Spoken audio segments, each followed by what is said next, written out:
Aquí estuvo Heliópolis, la vieja ciudad de On, donde, según se dice, se levantó el primer templo de Egipto cuando el país emergió de las aguas después del diluvio. Nada queda del templo ni de la ciudad, y no es extraño, porque desde entonces han transcurrido cuando menos 5.000 años.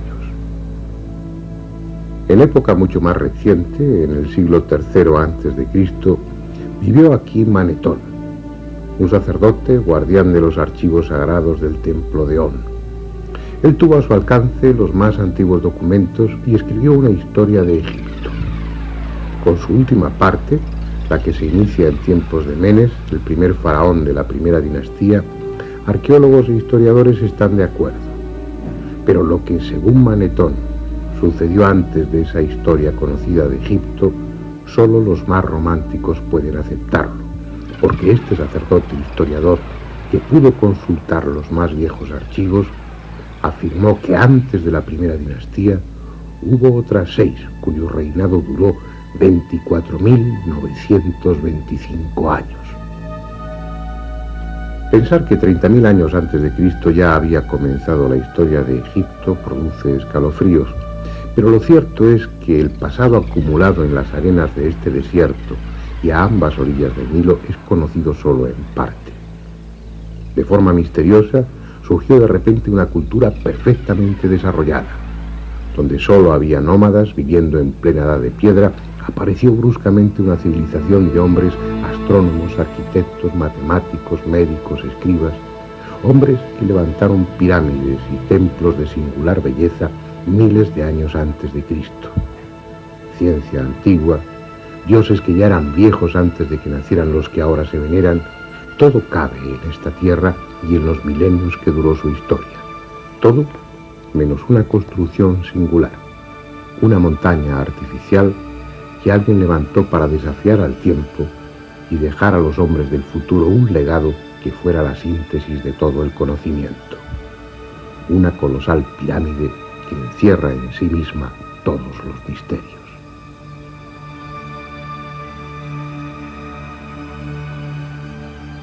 Este es el país de las pirámides. Hay descubiertas más de 100, aunque es posible que otras tantas hayan sido tragadas por los siglos y por la arena. Las que quedan son de los más diversos tamaños y factura, pequeñas y grandes, agudas y chatas, escalonadas y acodadas. Unas son de ladrillo y adobe, otras con la piel de piedra y el corazón de cascotes, otras son solo un recuerdo, un montículo informe o ni siquiera eso.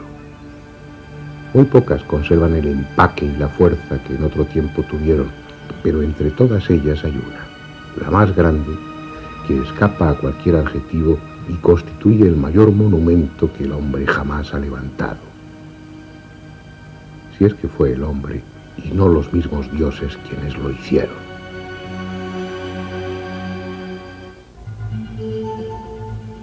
A 12 kilómetros de la moderna ciudad de El Cairo y a orillas del desierto libio hay una meseta llamada de Giza. Tiene apenas 40 metros de altura, los justos para dominar los frondosos palmerales de la ribera occidental del Nilo. La suave pendiente que llega hasta el promontorio ha sido recorrida por millones de personas, viajeros, curiosos, peregrinos, sabios, místicos, aventureros. Todos ellos atraídos por el misterio que rodea a este edificio singular. Más de 2,5 millones de bloques de piedra que pesan entre 2 y 60 toneladas cada uno. Para transportar toda esta piedra harían falta 800.000 camiones de gran tonelaje. Uno a continuación de otro, esos camiones formarían una fila que llegaría desde Madrid hasta los confines de Siberia. En su base cabrían 8 campos de fútbol y su altura es la de un edificio de 50 pisos. Lo extraordinario, lo increíble, como veremos a lo largo de estos documentales, es que a pesar de su abrumadora masa, de sus gigantescas proporciones, sus errores de nivelación, de orientación, de simetría o de angulación se miden por milímetros. No solo es la obra más colosal que levantó el hombre, sino también la más perfecta. En la misma meseta de Giza y al lado mismo de la Gran Pirámide hay otras 3. La de Kefren, ligeramente más pequeña, que que conserva en su cumbre parte del revestimiento original, y la de Micerinos, de menor tamaño y algo más alejada de las otras dos. Aún hay 6 pirámides más, tan pequeñas en relación con las otras que se las conoce como pirámides satélites. 3 están situadas al este de la Gran Pirámide y se dice que sirvieron de sepultura a la familia de Keops. Las 3 restantes, frente a la cara sur de Micerinos, completan junto con la Esfinge el complejo monumental de Giza. La cita obligada para todos aquellos que sienten inquietud por el pasado, el punto de destino al que acuden turistas desde las partes más lejanas del mundo. Se harán fotografías ante ella y luego recorrerán su interior. Unos saldrán impresionados, otros jadeantes por el esfuerzo, los más respirando ansiosamente tras la sensación de claustrofobia que se experimenta en los angostos túneles y pasillos. Pero pocos, muy pocos, saldrán con la conciencia de haber estado en las entrañas mismas del misterio. Pocos, muy pocos, sabrán que han visitado un monumento que, pese a su rotunda solidez, es imposible que esté ahí. Este interés hacia la Gran Pirámide, que mueve a viajeros a recorrer miles de kilómetros para visitarla, no es una moda de estos tiempos. En todas las épocas han llegado hasta aquí sabios y curiosos tratando de descubrir su secreto. Heródoto, el célebre historiador griego, dejó escritas sus impresiones sobre la Gran Pirámide. Estuvo aquí hacia el año 440 a.C. y dio detalles sobre la construcción que hoy ya no están a nuestro alcance. Por ejemplo, contó que las caras de la Gran Pirámide estaban cubiertas de escritura, unos signos de los que ya nada se sabe. Atal Latif, un historiador árabe del siglo XIII, también se refirió a esa escritura. Dijo que en las 4 caras de la pirámide había un número tan grande de inscripciones que con ellas podrían llenarse 10.000 páginas.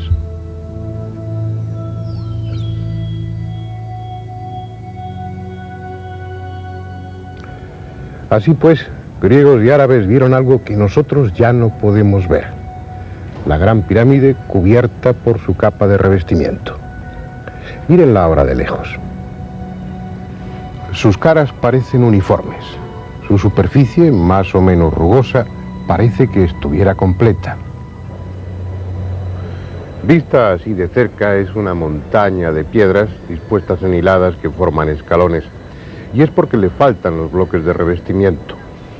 Solo quedan estos pocos, muy deteriorados, pero fueron 27.000 que cubrían las 4 caras de la pirámide, transformándolas en poco menos que un espejo, de lisas y pulidas que estaban. Debiera ser un espectáculo impresionante contemplarla bajo los rayos del sol, sobre todo si, como dicen, estaba pintada de rojo. Ahora lleva 700 años desnuda. Hacia el siglo XIII hubo grandes terremotos que asolaron el país y echaron por tierra la mayoría de los edificios. Los árabes construyeron una nueva capital, el Cairá, que significa la victoriosa, y para hacerla recurrieron, entre otras fuentes, a la Gran Pirámide. Los 27.000 bloques de revestimiento fueron desmontados y fragmentados para levantar con ellos palacios, puentes o esclusas, como esta, la de Mohamed Ali, y mezquitas, como la que mandó construir el sultán Hassan en el siglo XIV. Con el transcurso de los años, la Gran Pirámide vio desaparecer los 70.000 metros cuadrados de revestimiento que la cubrían.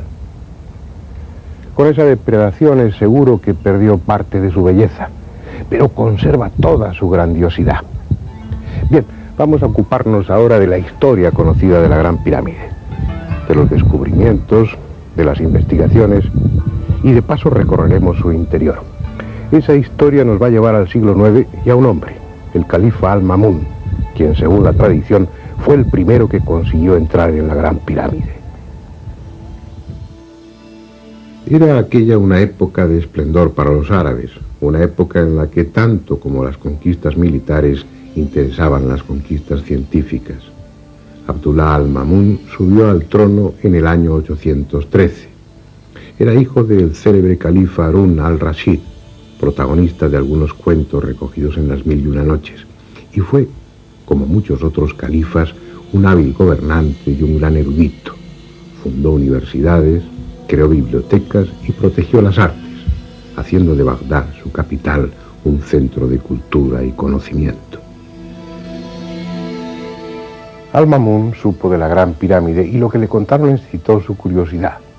Le hablaron de leyendas que se referían a enormes tesoros, a cámaras ocultas en las que se encerraban todo tipo de objetos, desde mapas de las esferas terrestre y celeste hasta armas construidas con un metal que no se oxidaba, e incluso le mencionaron un cristal que podía ser doblado sin partirse. Así pues, en el año 820, él encargó a un grupo de técnicos que se abrieran paso hasta el interior de la pirámide.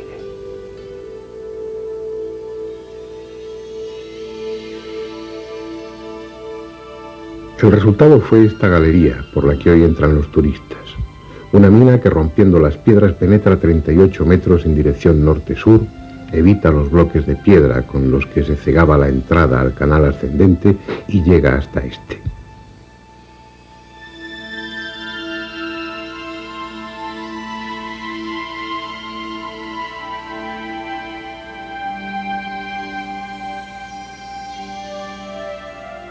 Dicen que los obreros oyeron bajo ellos el ruido producido por una piedra al desprenderse y excavaron un pozo, encontrando así el canal descendente y subiendo por él la auténtica entrada de la pirámide.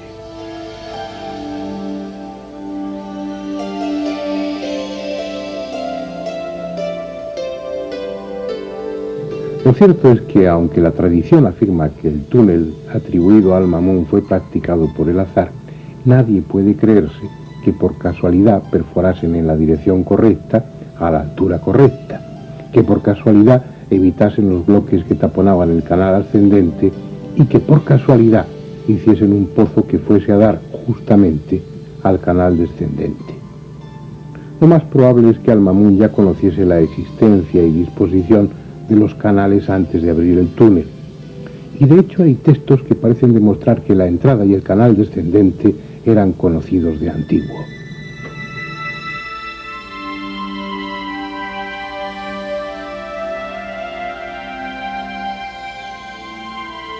Estrabón, en el año 24 a.C., escribió que a cierto nivel, sobre uno de los lados de la pirámide, hay una piedra que puede retirarse y deja ver la entrada de una galería o siringa que termina en la tumba. Según Estrabón, el pasaje era angosto y bajo, de menos de 1,20 metros de ancho y de alto. Ese pasaje descendía 114 metros hasta una cámara excavada en la roca viva a 46 metros por debajo de la base de la pirámide. Esa cámara estaba medio llena de agua infestada y de sabandijas. Los datos que proporciona Estrabón son tan próximos a la realidad que no cabe la menor duda de que él conocía la auténtica entrada a la pirámide, esta precisamente donde estamos. También hablan de ella Heródoto y Plinio, aunque con menos detalle, pero mencionan la entrada, el túnel descendente y la cámara que hay al final de él. Según cuenta Estrabón, aquí, en esta entrada, había una piedra basculante dentro de las losas de revestimiento que permitía el acceso. No sabemos si eso es simplemente una leyenda o tal piedra existió en realidad. Bien, antes de entrar, vamos a ver con cierto detalle cómo es esta entrada a la siringa. Lo que primero destacan son los 4 gigantescos bloques de descarga que descansan sobre el dintel de la puerta. Muchos necios, con pretensión de pasar a la posteridad, han inscrito sus nombres. Pero la más estúpida de todas las inscripciones es la que hay en el bloque superior derecho. Está realizada en jeroglíficos por el egiptólogo alemán Lepsius a mediados del siglo pasado, y en ella se refiere al rey de Prusia, Federico Guillermo IV, y más ni menos que como rey del Alto y Bajo Egipto. En el triángulo formado por los bloques de descarga y el dintel hay 4 signos grabados.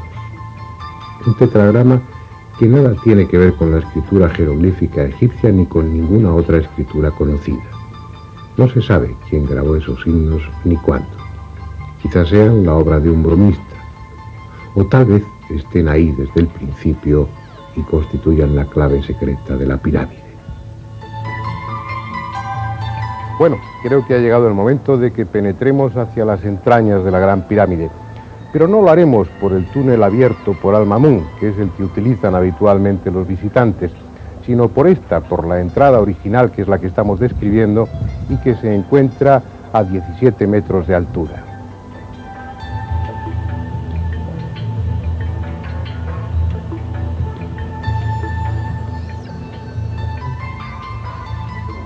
Hay dos barandillas, una a cada lado, y en el suelo un entarimado con tablas transversales para facilitar el descenso. Al objeto de que tengan ustedes claro dónde nos encontramos en cada momento y cuál es el recorrido de los túneles, iremos insertando un esquema con la posición en la que nos hallamos en cada instante. Vamos para allá. El camino ha de hacerse en postura incómoda, porque el pasaje solo mide 1,22 m de altura por poco más de 1 metro de ancho. A los 30 metros de recorrido ya hemos dejado la pirámide y estamos bajo ella, hundiéndonos cada vez más en el subsuelo. Ese canal descendente tiene en total 105 metros y 15 centímetros de longitud, y estamos a más de 30 metros por debajo del nivel de la meseta. Ya abajo del todo, al final del canal descendente, se abre un pequeño tramo horizontal aún más angosto. Tiene apenas 90 centímetros de anchura por 80 de alto, pero merece la pena internarse por él y recorrer su corto trayecto. Apenas tiene 9 metros, porque al final está la cámara del caos.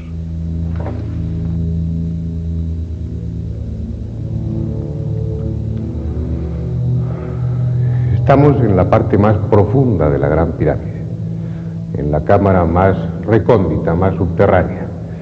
Está labrada en la roca viva y es por tanto una caverna artificial, aunque por su irregularidad, por su aspecto primitivo e inacabado, ha recibido diferentes nombres, entre ellos el de cámara inacabada o cámara del caos. Pero lo mejor será que ustedes y nosotros la veamos con detenimiento. La opinión de los arqueólogos es que se trata sencillamente de una cámara que quedó sin terminar intencionadamente. Aquellos que consiguieran dar con la entrada a la Gran Pirámide solo tendrían un acceso, el canal descendente por el que hemos bajado hace unos minutos. Al llegar aquí y encontrarse esta cámara subterránea sin terminar, los violadores de tumbas pensarían que ni la momia ni el ajuar funerario llegaron a ser depositados en la pirámide. Según ese criterio, estas masas de piedra a medio trabajar no tendrían función práctica alguna.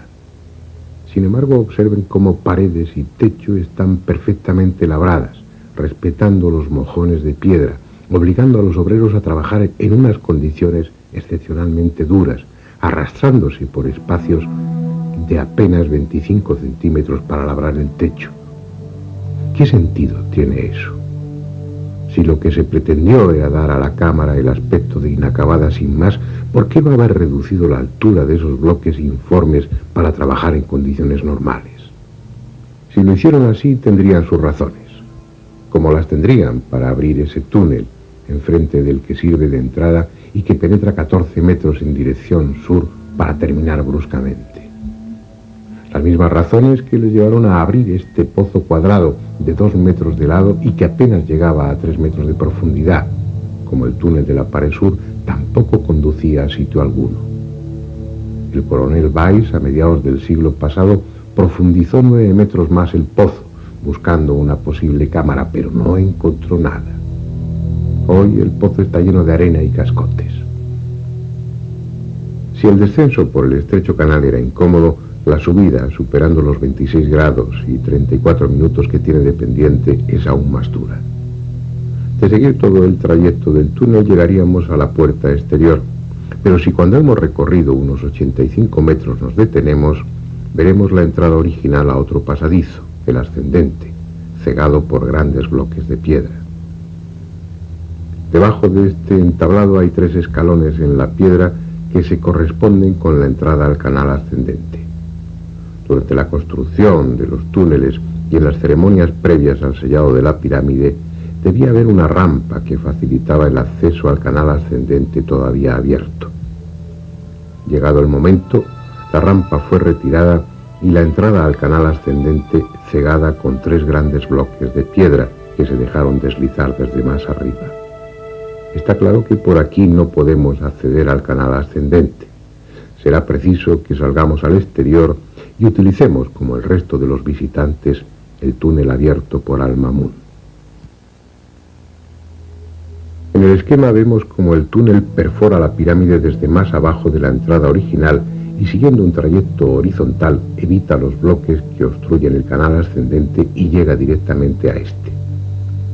El canal ascendente es algo más confortable que el descendente que antes recorrimos. Mide un poco más de 1 metro de ancho y tiene 1,20 m de altura. Es en sí mismo una obra perfecta de ingeniería. Sus medidas se mantienen constantes y exactas a lo largo de los 37,5 metros que mide en total. Las piedras de paredes, techo y suelo ajustan con precisión y están pulidas. Las del suelo no están a la vista porque se ha dispuesto una rampa de madera con travesaños para facilitar la subida, porque este túnel también tiene una importante pendiente, exactamente la misma que el canal descendente, 26 grados y 34 minutos. No es un camino fácil, pero merece la pena el esfuerzo porque al final de ese pasadizo está la gran galería. Estamos ya a 22 metros por encima de la base de la Gran Pirámide, donde se abre la entrada a otro túnel, esta vez horizontal. Veamos a dónde conduce. Se trata de un pasadizo relativamente cómodo que avanza en dirección norte-sur. Mide algo más de 1 metro de ancho y tiene una altura de 1,18 m. Cuando se han recorrido 28,5 metros, el suelo presenta un escalón de 52 centímetros y gracias a él se puede entrar casi erguido en la cámara que hay al final del túnel. La llaman la Cámara de la Reina. Es una amplia estancia rectangular construida con piedra caliza de Tura. Mide más de 5 metros por cada lado y el techo en forma de caballete alcanza los 6 metros en su parte más alta. Restos de pintura evidencian que esta cámara estuvo pintada originalmente de azul. No está muy clara su función, aunque la idea más extendida es que se trata del serdab, de la cámara secreta de la Gran Pirámide, en la que se conservaba el doble del faraón, una estatua probablemente de basalto, con sus facciones, a las que se le había dado vida mediante los ritos isíacos de apertura de ojos y de boca. Esa estatua, ese doble del faraón, probablemente estaba aquí, en este nicho. Si ustedes observan, hay un túnel abierto en el fondo, pero que no corresponde a la obra original. Fue abierto por Weiss y profundiza unos 15 metros sin llegar a sitio alguno. Pero hay otro detalle también importante en este nicho. En la parte de arriba se ve claramente cómo no corresponde con lo que sería el centro lógico de la cámara, sino que está desplazado 60 centímetros. Y eso es con toda seguridad por una razón: para que el nicho y consecuentemente el doble del faraón, la estatua de basalto, quedase justamente en el eje de la Gran Pirámide, como así sucede. También, por delante del nicho, hay una serie de fracturas en la roca que indican que probablemente existió aquí un pequeño altar o una construcción ceremonial, pero todo eso son conjeturas. Los primeros viajeros que entraron en esta cámara dejaron escrito que estaba cubierta de escombros y que si hubo algún mobiliario original de esta cámara estaba totalmente destrozado e irreconocible. Pero hay otros dos detalles muy interesantes en esta cámara: la existencia de 2 túneles o conductos, uno en la pared norte y otro en la pared sur, que no fueron descubiertos hasta 1872.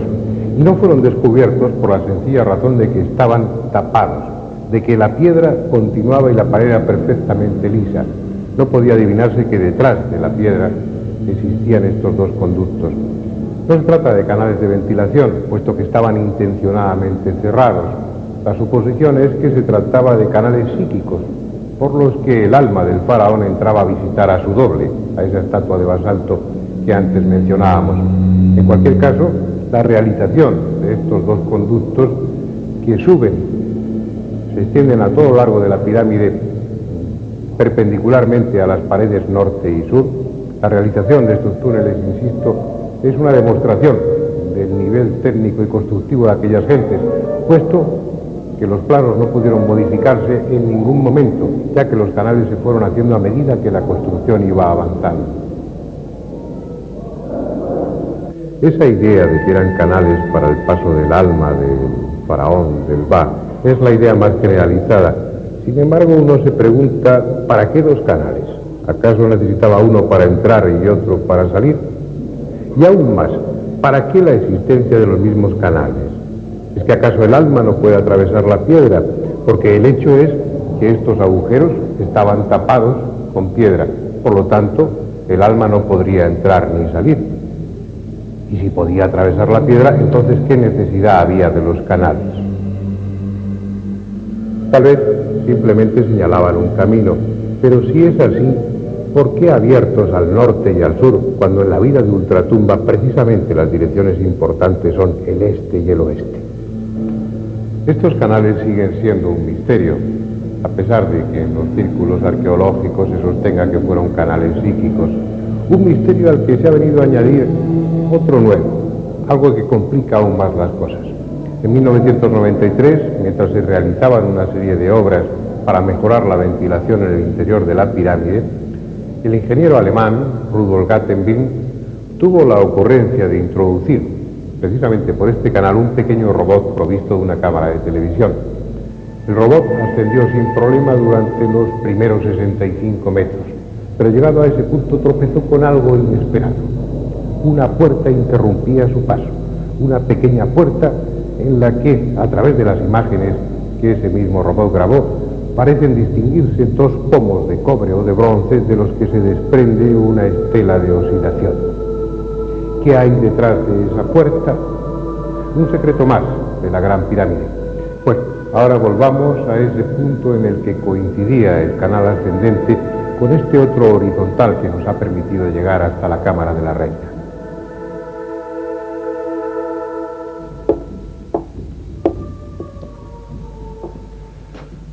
Habíamos llegado antes hasta este punto, subiendo por el canal ascendente.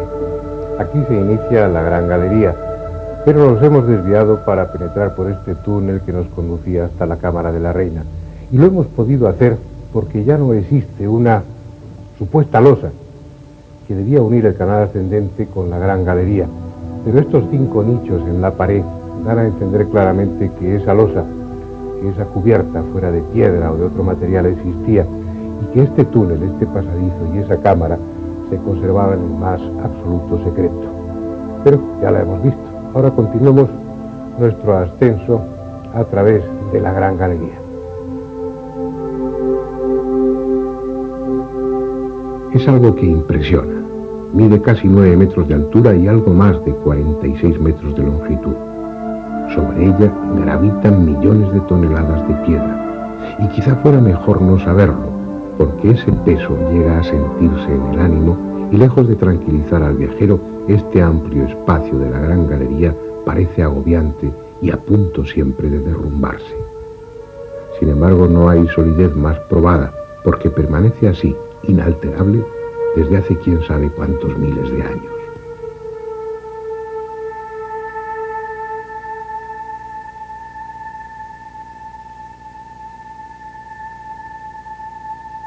Sus muros, implacablemente paralelos en todo su recorrido, se van cerrando con 7 saledizos, de forma tal que allá arriba el techo, formado por 40 losas imbricadas como tejas, tiene solo 1 metro de anchura, en tanto que en el suelo mide 2 metros, incluyendo en ellos 2 banquetas laterales.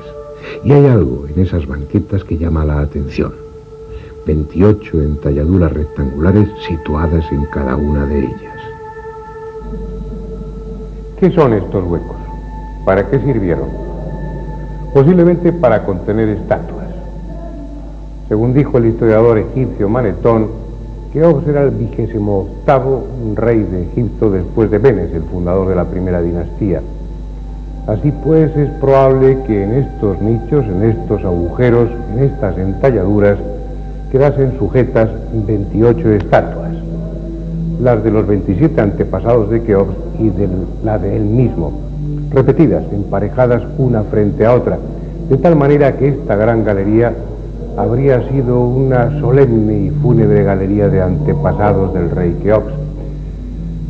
Es una hipótesis que se ve avalada por algunos autores árabes que se refieren a la existencia en tiempos antiguos de estatuas dentro de la Gran Pirámide. En cualquier caso ya no están, han desaparecido. Solo queda la gran galería con su desnudez, que la hace aún más impresionante. Una galería que termina más arriba, en un rellano al que se abre un corto y estrecho pasadizo, el que da acceso a la antecámara o cámara de los rastrillos.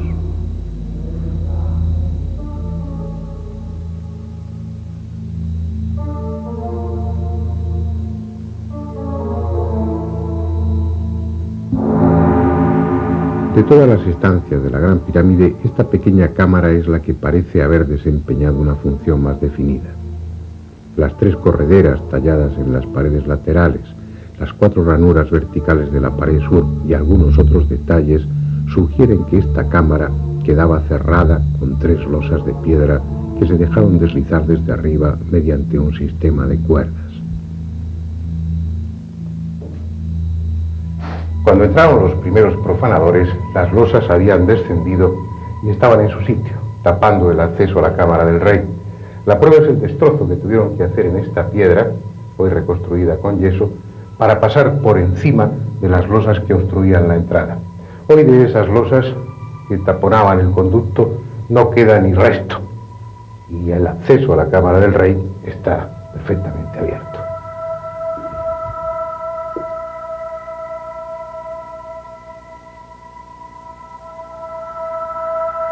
Esta es la más célebre cámara de la Gran Pirámide.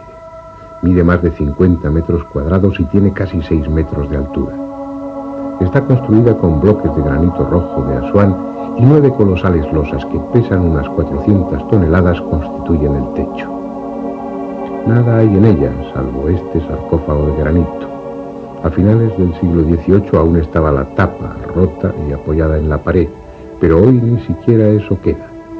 Solo el cofre de piedra, roto en una de sus esquinas, y la desnuda estancia.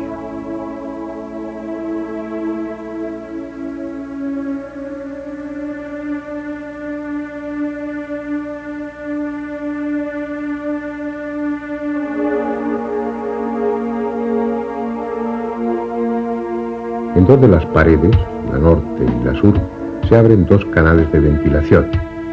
A diferencia de los que hay en la mal llamada Cámara de la Reina, estos sí tienen salida al exterior y hoy están dotados de 2 extractores de aire para renovar el ambiente y eliminar la humedad producida por los miles de turistas que la visitan.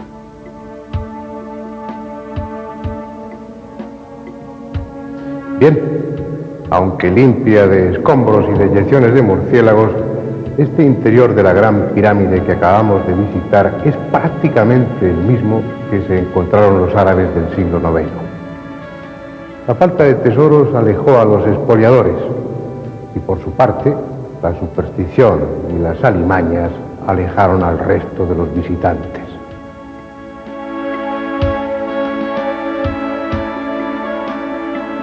Más tarde, la demolición de toda la capa de revestimiento para abastecer de piedra a El Cairo supuso la acumulación de grandes cantidades de escombros. Por la entrada auténtica cayeron tanta arena y cascotes que el canal descendente quedó obstruido en un centenar de metros de su recorrido. El túnel inferior, el que abriera al Mamún, ni siquiera era visible porque el desierto y los escombros cubrían la pirámide hasta 10 metros de altura. Y así estuvo durante siglos, hasta el Renacimiento, época en la que volvió a renovarse el interés por las culturas antiguas y los pasadizos fueron de nuevo abiertos. Hubo otros visitantes y se produjeron nuevos hallazgos. En 1638 llegó hasta aquí John Greaves, astrónomo matemático y geómetra inglés. Leyendo a Pitágoras dedujo que en la Gran Pirámide estaban registradas las medidas fundamentales de la Tierra, y él fue el primero en señalar la existencia de un pozo del que hasta este momento no había constancia escrita. Un pozo que con toda seguridad ustedes no conocen. Vayamos de nuevo al interior de la pirámide para verlo.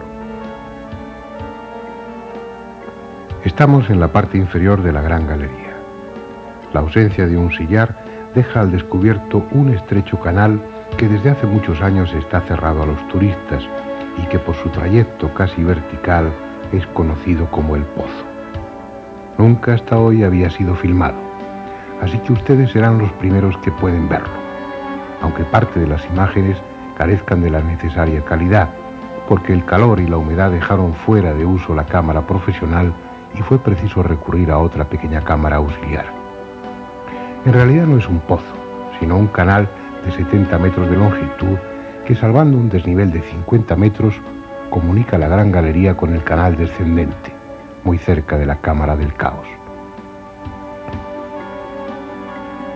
La parte superior del peligroso canal está abierta en la mampostería de la Gran Pirámide y fue excavada cuando el monumento ya estaba construido.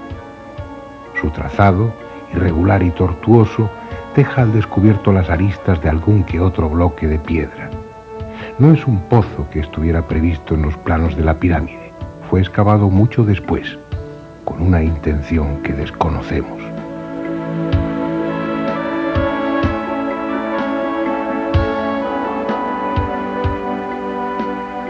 Ahora estamos en la base de la pirámide. Hasta aquí hemos descendido por entre las piedras de la construcción. A partir de este punto, la galería está excavada en la meseta. Y es en este tramo, inmediatamente por debajo de la pirámide, donde se encuentra una pequeña gruta, puede que natural o abierta por buscadores de tesoros hace muchos siglos.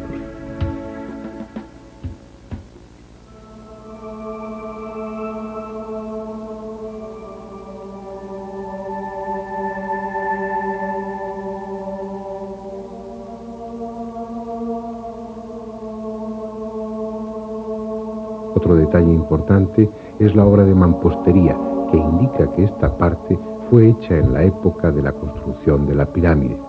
Probablemente este recubrimiento del pozo fue para impedir derrumbamientos, porque se corresponde con una zona de terreno poco firme, de argamasa y piedras casi sueltas. Más abajo ya no hay necesidad de muro alguno, porque el pozo se abre paso en la roca firme. Unos huecos en las paredes permiten apoyar apenas las puntas de los pies. El aire está enrarecido y el sudor termina por formar una compacta capa con el polvo y la arena desprendidos. No es un lugar agradable para pasear, pero nos hemos propuesto recorrer todos y cada uno de los huecos que hay en el interior de la Gran Pirámide. Por fin, el pasaje desemboca en la Siringa, en el canal descendente.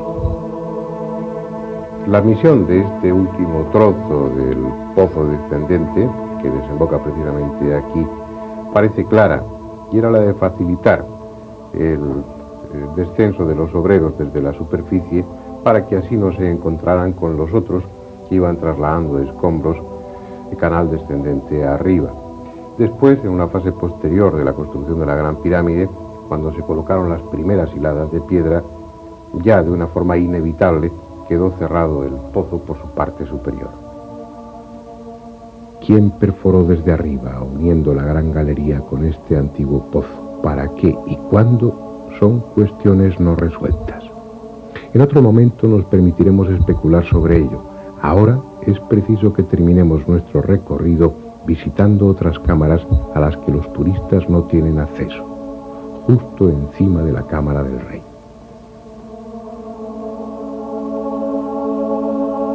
Fue Nathaniel Davison, en 1765, el que descubrió accidentalmente que en la parte superior de la Gran Galería, pegado al techo, se abría un boquete cuadrado de 60 centímetros de lado. Estaba casi cegado por excrementos de murciélago. Tras despejarlo, pudo introducirse por el pequeño conducto y entró en una cámara hasta entonces desconocida. Una cámara cuyo suelo está formado por las losas que sirven de techo a la Cámara del Rey. Por tanto, sus medidas son las mismas que las de esta, aunque con 1,20 m de altura. En honor a su descubridor, se la conoce como Cámara de Davison. 72 años después, en 1837, se descubrieron otras 4 cámaras por encima de esta. Fue a base de dinamita y bajo la responsabilidad de un coronel inglés retirado llamado Howard Weiss. por lo que las cámaras fueron bautizadas muy británicamente. Cámara de Wellington, Cámara del Almirante Nelson, Cámara de Lady Anne Arbuthnot y por último la Cámara de Camden, en la que ahora estamos, con el techo en caballete.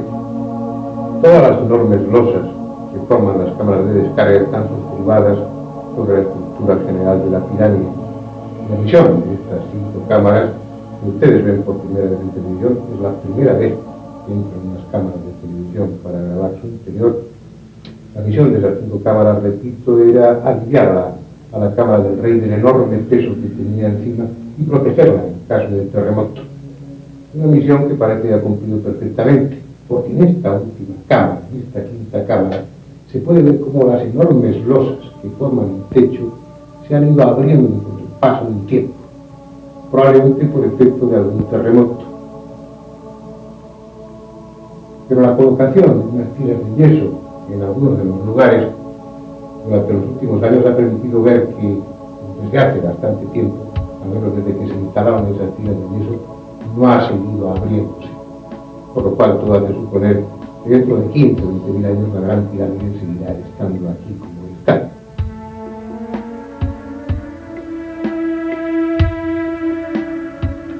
Hay en esta 5ª cámara de descarga, la última, un elemento clave en la historia de la Gran Pirámide.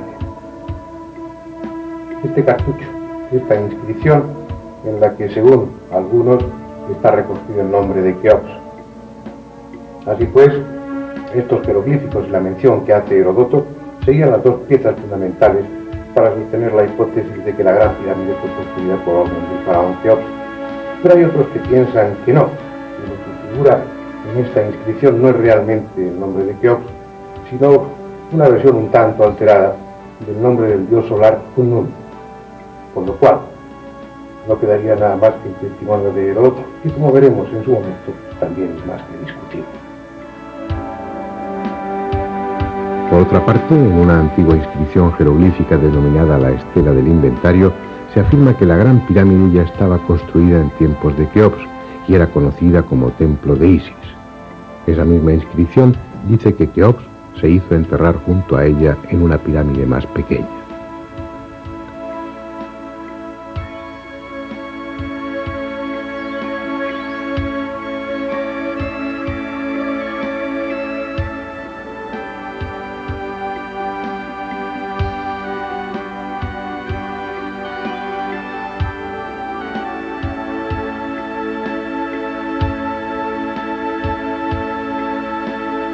No es un tema resuelto. En otros capítulos intentaremos saber más sobre el origen de la Gran Pirámide, la técnica asombrosa que se utilizó en su construcción y las posibles funciones a las que estuvo destinada.